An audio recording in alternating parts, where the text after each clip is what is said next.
Hey folks, this is Richard Haick. I am here at the historic Grand Lake Theater in downtown Oakland. Well, I guess we're just outside of downtown by Lake Merritt. I'm trying to get away from people and traffic. Anyways, so if you guys caught Zenny, he did a live stream a couple days ago talking to the proprietor of the Grand Lake here. Check that out. Is that backwards for you guys? Anyways,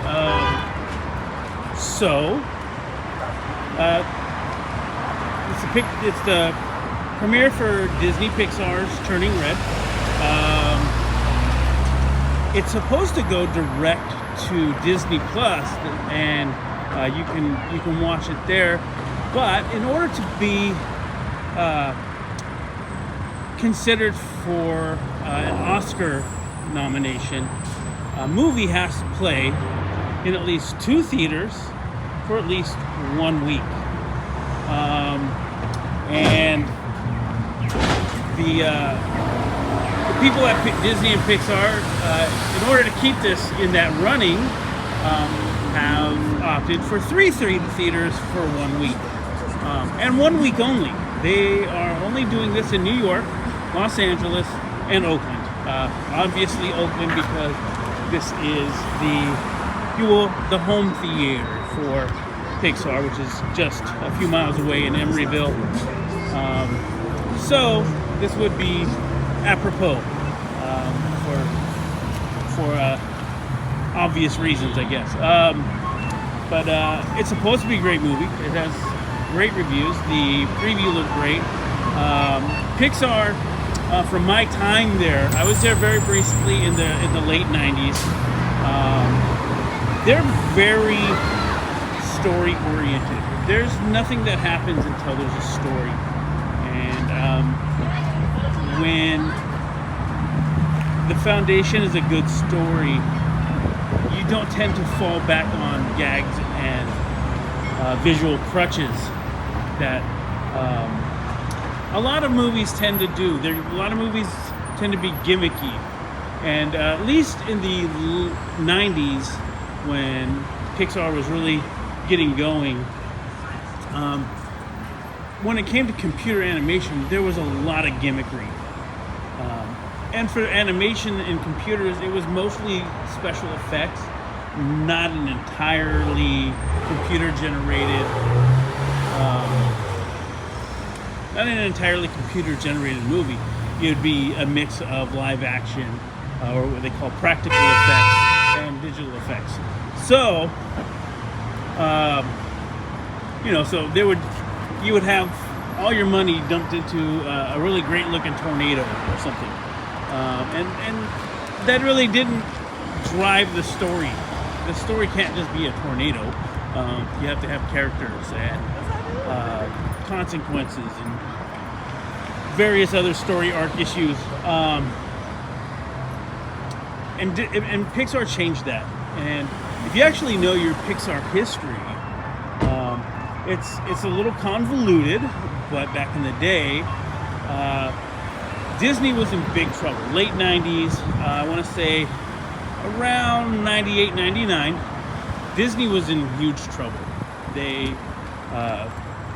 There were only a couple actual Disney guys, old school Disney guys left on the Disney board. That was Roy Disney Jr.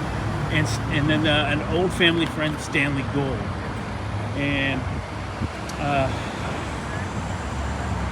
I can't remember the guy's name. Was it Michael Eisner at the time, who was the CEO? Basically, there was a boardroom coup. They ousted Gold and Disney and took over the company. And Disney and Gold decided to launch which was for the time, this is pre-social media, launched an internet and media campaign to try and get back what was basically taken from them. I mean, these are the actual Disney family. and you know, in close relation to the Walt Disney.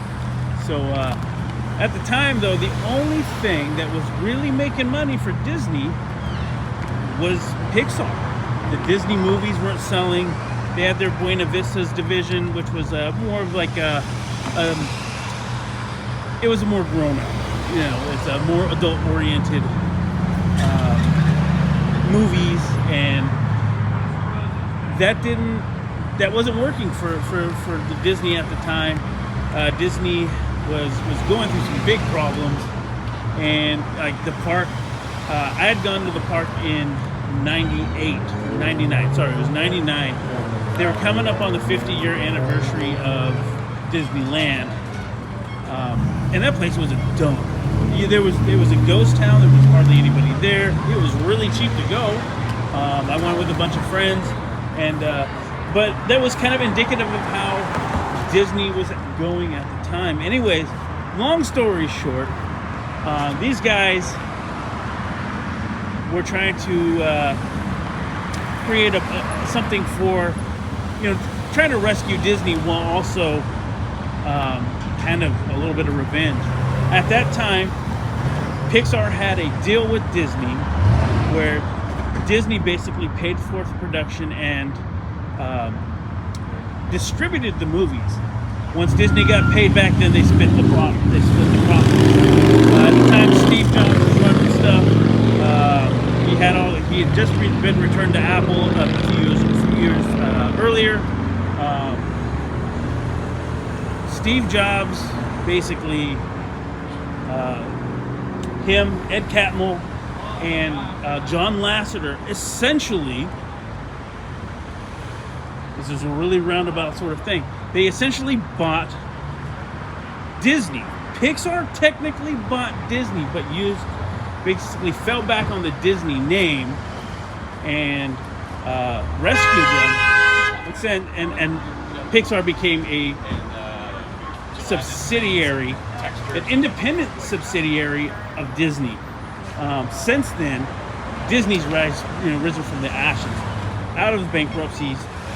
They bought things like ABC, ESPN.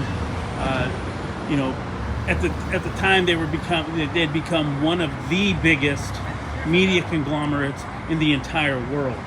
You know, and there were only a few others, like it would be now Universal, NBC, Sony's another one, Fox had another thing. Now they own Fox. They don't own Fox News. They own 20th Century Fox. Anyways, long story short, Disney's risen from the ashes, and Pixar typically is the entity that really drives Disney movies at this point. And not just Disney movies, but drives the Disney parks. Most of the stuff that's been going on lately has been Pixar related, and then just recently Marvel and Star Wars. More properties that Disney has since bought. So they're running stuff in the media here. Anyways, this is supposed to be a great movie. It's supposed to be it's about a young Asian girl who's essentially going through puberty and the trials and tribulations of growing up. She's about 13. But when she gets really excited, she turns into a red panda. So that's interesting. But we're going to try and go in and see what happens. You do have to wear a mask, even though the masking rules are a little bit relaxed. So bear with me here. I'm trying to put my mask on. I didn't know. So I got to do this. There were supposed to be some Pixar people here. And we will see. The movie, I didn't see a lot of people. So I got to get my ticket out. And let's take a look here. I gotta find my ticket. Ticket somewhere. That is my ticket. Meet to your left and down the hall. Thank you, sir. All right. Also, there's a few folks here. Here's the snack bar. The Grand Rotunda. This is really great. The fresco.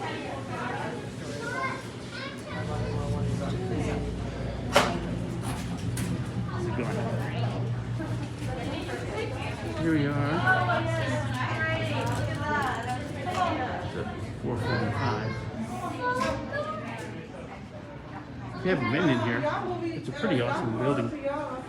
Great Art Deco design. It's like a mini museum, old projectors. Such. I'm looking for people. Hello. Hi. That's a different movie. They're running Batman. If you haven't seen the new Batman, I think it's honestly the best Batman movie since or ever. I was buzzing on that. I don't really see anybody that. How you guys doing? So we're gonna check this movie out. I'm gonna come back and hopefully I can get to talk to some people, and I can tell you what I think about it. And yeah, so we're gonna go in there. It's about to start here in a few minutes. They're probably showing previews, and yeah, so let's take a little look around here. So we have the Grand Rotunda. It's really great. This is one of the first theaters to reopen after the pandemic. Isn't that awesome? Which is really pretty spectacular. I was really hoping I can go a little wider on the lens here so you guys can really kind of get a sense of the space. They don't make movie theaters like this. This is not your Cinemark or AMC. But yeah. Anyways, guys, I'm gonna see if I can find some more people. Mostly folks with kids, not even going to see the movie. Yeah, everybody's gonna see Batman. I honestly feel like people don't know that this movie is ready to play at a movie theater. Not to mention here. As much as I shared Zenny's previous video, a lot of people seemed really surprised that it wasn't playing at a theater nearby and that they had to go to this specific theater.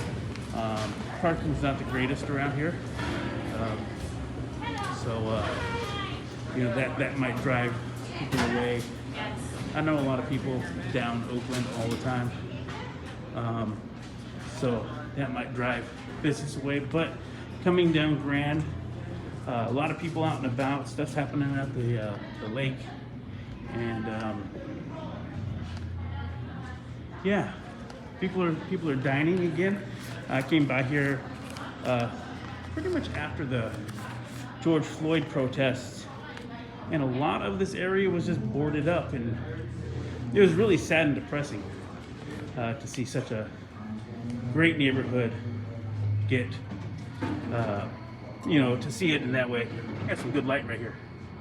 But anyways, I'm gonna go check out the movie, and I'm gonna check back in with you guys at the end, and hopefully we can talk to some folks and maybe interview a few people and kind of get a sense of the movie, and maybe a review or two, and hopefully we can talk to some actual Pixar people, talk about the production. All right, guys, take care, and we'll be back.